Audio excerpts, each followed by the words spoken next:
I, Uhuru Kenyatta. Exactly 3 years ago, on April 9th, President Uhuru Kenyatta and his deputy took oath of office promising transformation. But the opposition quips that Jubilee's performance has been dismal and rates it at an average of a D+. What was being delivered is a Jubilee propaganda, not a State of the Nation address. That the nation is ailing, the nation is not healthy, the nation is hurting. Kenyans feel it in their pockets all over the country. On security and territorial integrity, CORD says Jubilee's efforts to acquire new military and police hardware, improving living conditions for the police and recruitment of more officers do not guarantee improved security. We do not know what steps have been taken to ensure no more attacks happen. There's massive failure by the state to give Kenyans security. They are trying to confuse Kenyans because as an opposition, you cannot give a state of the nation because you are not in charge of the nation.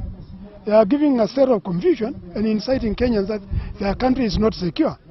The opposition's report card indicts the ruling administration for running on broken promises, from failure to provide laptops for primary school kids to having nothing to show for their promise to construct 5 stadia in 5 different counties within their first term. CORD further accuses Jubilee of overseeing ethnic balkanization by having 46% of the public workforce drawn from only 2 communities as at 2014. A leadership based on tribal bigotry cannot stand. Inclusivity is what Kenyans deserve and look forward to. CORD is also critical of infrastructure development by the ruling administration.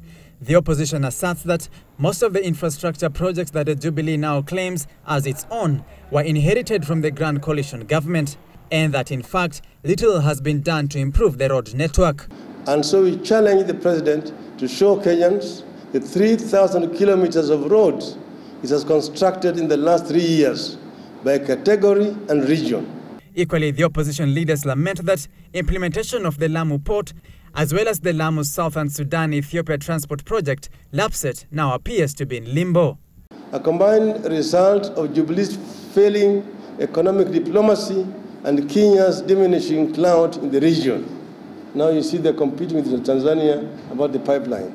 The day the opposition was whistling in Parliament, I wish they had listened, because part of the reason why they are talking the way they are talking today is because they never went through or listened the president's speech.